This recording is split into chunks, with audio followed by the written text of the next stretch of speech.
Hello everyone, I hope कि आप लोग अच्छे होंगे। तो आज हम इकोनॉमिक्स का लेक्चर नंबर 49 देखेंगे और इस लेक्चर में इन्फ्लेशन से रिलेटेड जो भी स्टैंडर्ड टर्म्स बच रहे थे उन सबको आज हम ख़त्म कर देंगे। एक बात और, इकोनॉमिक्स लेक्चर सीरीज में इन्फ्लेशन टॉपिक पे ये हमारा सेकेंड लास्ट लेक्चर है, ठीक है। इसके बाद मैं आपको WPI और CPI इंडेक्स नंबर पढ़ाऊँगा कि ये इंडेक्स नंबर क्या होते हैं। ओके, इन इंडेक्स नंबर से हम इन्फ्लेशन मेजर करते हैं, तो इनसे इन्फ्लेशन कौन गवर्नमेंट की कौन सी मिनिस्ट्री या डिपार्टमेंट मेजर करती है, ठीक है। इनके अंदर क्या ग्रुप्स ऑफ आइटम या कैटेगरी ऑफ आइटम्स होते हैं, उनकी क्या वेटेज होती है, ठीक है। और जो भी उनका कैलकुलेशन है, डेटा है।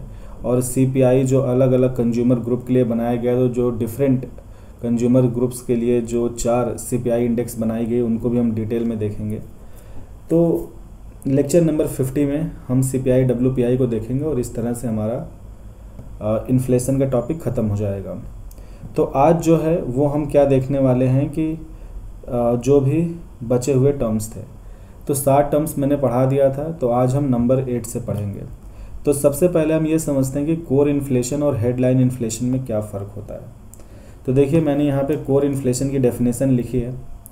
ये कहता है कि core inflation is calculated on the basket which contains those goods and services whose prices are not volatile.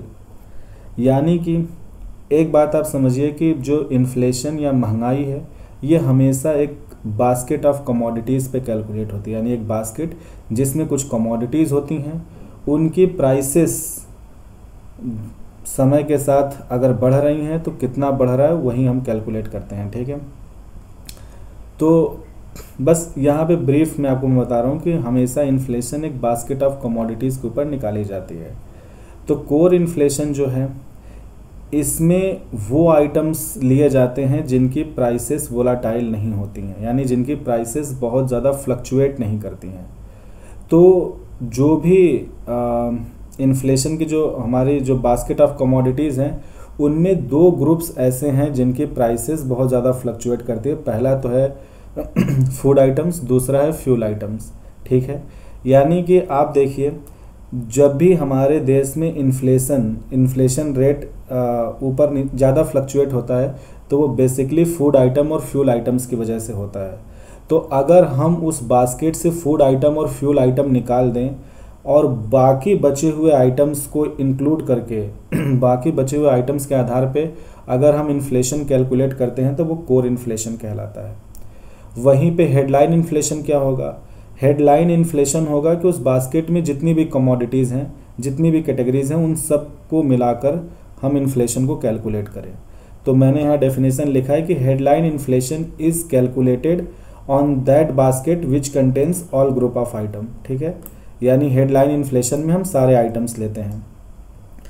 तो अगर एक लाइन में फ़र्क बोलूँ तो कोर इन्फ्लेशन में हम फूड आइटम्स, फ्यूल आइटम्स के अलावा बाकी आइटम्स पे इन्फ्लेशन कैलकुलेट करते हैं। हेडलाइन इन्फ्लेशन में हम सब कुछ इंक्लूड करते हैं, राइट। और फ्यूल और फूड आइटम्स ऐसे आइटम हैं जिनकी प्राइसेस बहुत ज़्यादा फ्लक्चुएट करती हैं। अगर इनकी प्राइसेस फ्लक्चुएट करती हैं तो ऑब्वियसली इनका इन्फ्लेशन रेट भी बहुत ज़्यादा ऊपर नीचे करता है। इससे ओवरऑल इन्फ्लेशन रेट को फ़र्क पड़ता है। अब बात कर लेते हैं थोड़ा डेटा, उससे आपको और अच्छे से बात समझ में आएगी। जुलाई 2023 के लिए मैं ये डेटा दे रहा हूँ। तो अगर जुलाई 2023 में जो कोर इन्फ्लेशन है इंडिया के अंदर वो है 4.94%, अराउंड हम इसे 5% मान सकते हैं। वहीं पे जुलाई मंथ में यानी जुलाई 2023 में जो हेडलाइन इन्फ्लेशन है वो है 7.44, यानी कि तकरीबन 7.5%। अच्छा, ये दोनों ही डेटा जो हैं ये CPI बेस्ड डेटा है, यानी कंज्यूमर प्राइस इंडेक्स वाले डेटा हैं, ठीक है। तो जो CPI कोर इन्फ्लेशन है वो अराउंड 5% है और जो CPI हेडलाइन इन्फ्लेशन है वो अराउंड 7.5% है जुलाई महीने में। अब सवाल है कि देखिए, दोनों ही CPI बेस्ड इन्फ्लेशन है। अब 7.5% हेडलाइन इन्फ्लेशन क्यों? क्योंकि जुलाई में जो फूड इन्फ्लेशन था इट वाज अराउंड 12%, ठीक है। तो मैंने कहा ना कि जब भी फूड इन्फ्लेशन या फ्यूल, ठीक है, जब भी क्रूड ऑयल प्राइसेस बढ़ती हैं तो उससे डीजल, पेट्रोल, केरोसिन, पूरा ट्रांसपोर्टेशन कॉस्ट ये सब महंगा होता है। फूड आइटम्स में वो सारे फूड आइटम्स जो भी आप फूड ग्रेन से लेकर वेजिटेबल, फ्रूट्स और जो कुछ भी फूड के अंदर आते हैं, ठीक है। तो फूड आइटम्स एक कैटेगरी है जिसके अंदर ढेर सारे सीरियल, पल्सेस, वेजिटेबल, फ्रूट्स ये सब आते हैं। फ्यूल आइटम भी एक कैटेगरी है जिसके अंदर इलेक्ट्रिसिटी, आपका ये जो भी केरोसिन ऑयल है, जो एलपीजी है, ठीक है, सीएनजी है, डीजल, पेट्रोल, ये सब आता है, ठीक है। तो ये डेटा है, ठीक है, आप इससे समझ सकते हैं कि और देखिए जब भी आप हमारे देश में, और जुलाई में फूड इन्फ्लेशन इतना ज़्यादा क्यों था, क्योंकि देखिए जुलाई में टोमेटो की जो प्राइसेस थी, टोमेटो की और वेजिटेबल प्राइसेस बहुत हाई था। तो because of high tomato vegetable prices, ठीक है, बिकॉज वो मानसून सीजन होता है तो वहाँ पे टोमेटो और वेजिटेबल की प्राइसेस बहुत ऊपर चली जाती हैं, ठीक है। और इसकी वजह से फूड इन्फ्लेशन वाज अराउंड 12% और जिसकी वजह से हेडलाइन इन्फ्लेशन 7.5% हो गया। और अगर उसी फूड और फ्यूल को निकाल कर देखें तो ये लगभग 5% है, ठीक है। अब 10वां टर्म होता है स्क्यूफ्लेशन। स्क्यूफ्लेशन क्या होता है? Skewflation is a situation where some items in the basket show very large price fluctuation as compare to other groups या आइटम्स। यानी कि देखिए स्क्यूफ्लेशन भी एक सिचुएशन है। ये क्या सिचुएशन है कि जो बास्केट है उसके अंदर जो भी आइटम्स हैं, उन आइटम में से कुछ ऐसे आइटम्स हैं जिनकी प्राइस बहुत ज़्यादा फ्लक्चुएट कर रही है, जिनकी प्राइसेस बहुत ज़्यादा वोलाटाइल हैं या जिनकी प्राइसेस बहुत ज़्यादा बढ़ जा रही हैं। यानी कि बास्केट के अंदर जितने भी आइटम हैं, अगर कुछ आइटम में इन्फ्लेशन बहुत हाई है तो हम ये बोलेंगे कि ये स्क्यूफ्लेशन की सिचुएशन है। स्क्यूड का मतलब क्या होता है कि जैसे मान लीजिए कि हम किसी भी, जैसे कि हम ये कह सकते हैं कि जैसे आप अगर एवरेज की बात करें, जब भी हम एवरेज निकालते हैं, जब मीन निकालते हैं, तो आप एवरेज निकालते वक्त ये समझते हैं कि जो एवरेज निकालते समय जो हायर वैल्यू होती हैं, जो बड़ी संख्या, जो बिगर वैल्यूज़ होती हैं, वो एवरेज वैल्यू को अपनी तरफ खींचती हैं। यानी कि हम ये कह सकते हैं कि average value is always skewed towards higher number in the series. यानी अगर आपको एक नंबर सीरीज हो, 10 नंबर दे दिए जाए, उनका एवरेज निकालना हो, तो उस 10 नंबर में जो सबसे बड़े नंबर्स होंगे वो एवरेज या मीन को अपनी तरफ खींचते हैं। सो एवरेज और mean is skewed towards the higher value. उसी तरह से अगर हम एक बास्केट की बात कर रहे हैं, उनमें कुछ आइटम्स हैं, अगर मान लीजिए बास्केट है जिसमें 10 आइटम हैं, ठीक है, अगर 2 आइटम में इन्फ्लेशन बहुत ज़्यादा है तो वो 2 आइटम उस बास्केट के इन्फ्लेशन को ऊपर कर देंगे। तो हम ये कह सकते हैं कि those 2 items the inflation on that basket was skewed because of 2 items in that basket which shows higher inflation. आप समझ रहे हैं? तो और आसान भाषा में समझना तो ऐसे कह सकते हैं कि बास्केट में जो भी कमोडिटीज़ हैं, उनमें से जिन कमोडिटीज़ में प्राइसेस बहुत ज़्यादा बढ़ रही हैं, जिनमें बहुत ज़्यादा इन्फ्लेशन है, वो ओवरऑल इन्फ्लेशन को बहुत बढ़ा देती हैं और इसी सिचुएशन को स्क्यूड इन्फ्लेशन। अब लॉजिकली यहाँ पे सवाल आता है कि ठीक है, हमारे बास्केट में आइटम्स क्या होते हैं? या तो फूड आइटम्स होते हैं, या फ्यूल आइटम होते हैं, या क्लोथिंग फिटवेयर होता है, या फिर house rent, medical expenses, education expenses, tobacco, alcohol and other miscellaneous item. तो इनमें कौन सा आइटम है जो स्क्यूफ्लेशन कर सकता है? तो ऑब्वियसली वो है फूड एंड फ्यूल, क्योंकि फूड और फ्यूल ये 2 ऐसी कैटेगरी हैं जिनकी प्राइसेस बहुत ज़्यादा फ्लक्चुएट करती है, इनमें इन्फ्लेशन बहुत ज़्यादा हो जाता है, ठीक है। तो ये 2 ऐसी आइटम्स हैं जो स्क्यूफ्लेशन को क्रिएट करती हैं, ठीक है। अब फूड में भी जैसे मान लीजिए कि अगर अनियन हो गया, टोमेटो हो गया, अनियन, टोमेटो, मिल्क, पनीर, अगर इनकी प्राइसेस बहुत ज़्यादा हैं तो स्क्यूफ्लेशन इनकी वजह से होगा with in the food items, ठीक है। तो इस सिचुएशन को हम स्क्यूफ्लेशन कहते हैं। अब देखिए स्क्यूफ्लेशन ये इम्पॉर्टेंट क्यों होता है, मतलब ये इम्पॉर्टेंट कंसिडर करने के लिए इसलिए होता है, अगर हम इंडिया की बात करें ना, और इंडिया में किसी भी हाउस होल्ड की अगर हम कंजम्पशन एक्सपेंडिचर को एनालाइज करें तो हमें ये देखने को मिलेगा कि जो भी भारत में घर हैं, जो कुछ वो कंजम्पशन कर रहे हैं एक महीने में, उनके टोटल कंजम्पशन, जो भी कंजम्पशन एक्सपेंडिचर है उसमें 25 to 30% जो कंजम्पशन एक्सपेंडिचर है वो खाली फूड आइटम्स पे आता है।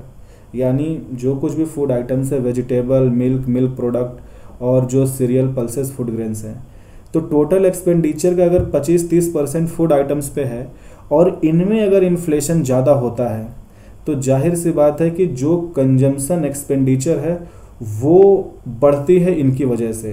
क्योंकि अगर इनका वेटेज 30% है और इनमें हाई इन्फ्लेशन है तो जो भी कंजम्पशन एक्सपेंडिचर आएगा वो बढ़ जाएगा, and it is skewed because of inflation in these item which have a weightage of 30%।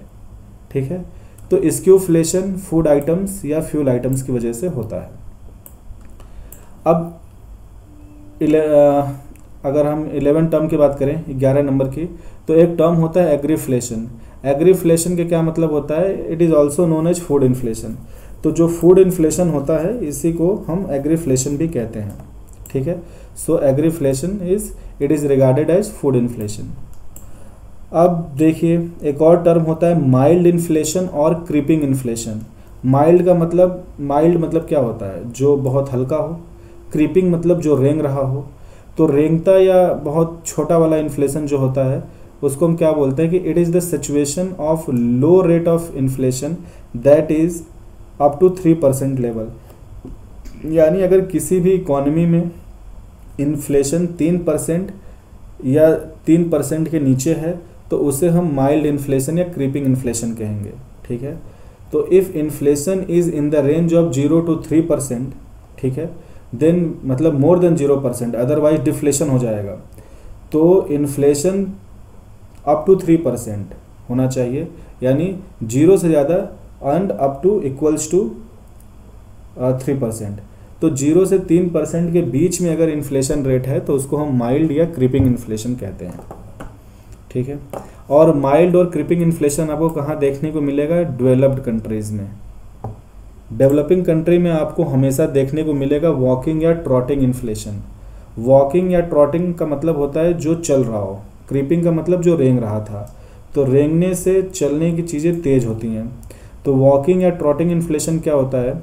It is the situation of moderate level of inflation that is 3% to 7% level. यानी किसी भी इकॉनमी में जो moderate, ये डेवलपिंग इकॉनमीज़ में आपको देखने को मिलेगा। तो डेवलपिंग इकॉनमीज़ में जो मॉडरेट लेवल ऑफ इन्फ्लेशन होता है उसको हम 3% से 7% के बीच में रखते हैं। ठीक है, तो अगर इन्फ्लेशन 3% से 7% के बीच में है तो उसे हम वॉकिंग या ट्रॉटिंग या इसको नॉर्मल या मॉडरेट इन्फ्लेशन कहते हैं।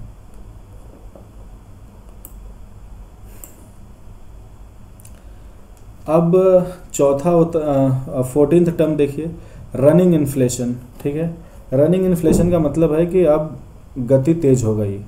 तो रनिंग इन्फ्लेशन क्या होता है? It is a high inflation situation in the economy that is 7% to 10%। यानी किसी भी इकॉनमी में, यानी किसी भी डेवलपिंग इकॉनमी में अगर इन्फ्लेशन 7% से ज़्यादा है and it is up to 10%, तो इस 7% से 10% वाला जो इन्फ्लेशन रेट की सिचुएशन है इसे हम रनिंग इन्फ्लेशन कहते हैं। इसके बाद आता है गैलोपिंग इन्फ्लेशन। गैलोपिंग मतलब वेरी हाई इन्फ्लेशन, यानी किसी भी देश में इन्फ्लेशन जब 10% से ज़्यादा हो जाती है तो उसको हम बोलते हैं गैलोपिंग इन्फ्लेशन। और उसके बाद एक सिचुएशन बनता है हाइपर इन्फ्लेशन का, यानी अगर किसी भी देश में इन्फ्लेशन बहुत हाई हो जाए, से फॉर एग्ज़ाम्पल 20% से ज़्यादा, 30%, 35%, 40% या 45%, तो वो एक ऐसी सिचुएशन होती है जहाँ मॉनेटरी सिस्टम फेल हो जाती है। ठीक है, यानी अगर किसी भी देश में इन्फ्लेशन 40-50% से ज़्यादा हो जाए तो monetary system fail to tackle that inflation. Okay, तो और अगर इन्फ्लेशन 70-80% हो जाए तो इकॉनमी में जो मनी की वैल्यू है वो ऑलमोस्ट ख़त्म हो जाती है। अगर मान लीजिए इन्फ्लेशन हो जाए किसी देश में 80-90%, तो वहाँ पे लोग पैसे से आपको सामान देने के बजाय सामान के बदले सामान देने लगेंगे। बिकॉज अगर किसी देश में 70-80% इन्फ्लेशन हो तो वहाँ आपको कोई भी चीज़ खरीदने के लिए ढेर सारा पैसा देना होगा। तो मनी इतना ज़्यादा डिवैल्यू हो जाएगी कि लोग पैसे के बदले आपको सामान नहीं देंगे, वो ये बोलेंगे कि आप मुझे ये सामान दो बदले में ये दूंगा, यानी बार्टर इकॉनमी स्टार्ट हो जाएगा। यानी कमोडिटी इकोनॉमी स्टार्ट हो जाएगी, कमोडिटी एक्सचेंज स्टार्ट हो जाएगा। तो हाइपर इन्फ्लेशन जो होता है ये कंट्रोल की जा सकती है विद इन अ लिमिट, लेकिन वहाँ भी मॉनेटरी सिस्टम को बहुत ही रिग्रेसिव मेजर्स अपनाने पड़ते हैं। ठीक है, मतलब आप ये समझिए कि उनको जो भी टैक्स रेट्स हैं ये बहुत बढ़ाने पड़ जाएंगे। ठीक है, जो कुछ भी इकॉनमी में मनी सप्लाई बहुत कम करना है तो जो भी बैंकों को जो भी जिन टैक्स रेट्स पे लोन मिल रहा है वो बहुत हाई हो जाता है, इकॉनमी में इंटरेस्ट रेट बहुत हाई होता है। ठीक है, गवर्नमेंट अपनी एक्सपेंडिचर को बहुत कम कर देती है, पब्लिक एक्सपेंडिचर को। तो कहने का मतलब है कि जब भी कोई देश हाइपर इन्फ्लेशन की सिचुएशन को टैकल करता है तो वो इतना ज़्यादा रिग्रेसिव होता है कि उस देश में जो पुअर पॉपुलेशन है, ठीक है, या जो गरीब या लो इनकम ब्रैकेट है, उनके लिए लाइफ बहुत डिफ़िकल्ट या मिजरेबल हो जाती है। तो ये सारे टर्म्स थे जो इन्फ्लेशन से जुड़े थे। तो ऐसे भी समझिए कि सबसे छोटा होता है माइल्ड इन्फ्लेशन या क्रीपिंग, उसके बाद वॉकिंग या ट्रॉटिंग, फिर running inflation, then galloping, then hyper inflation. Okay, तो ये सारे टर्म्स थे जो इन्फ्लेशन से जुड़े थे। तो आज के लेक्चर में बस इतना ही। अगले लेक्चर में WPI और CPI को हम पूरे डिटेल में देखेंगे और इसी के साथ हमारा इन्फ्लेशन ख़त्म हो जाएगा। इसके बाद फिर हम पॉवर्टी स्टार्ट करेंगे। So for today, thank you so much.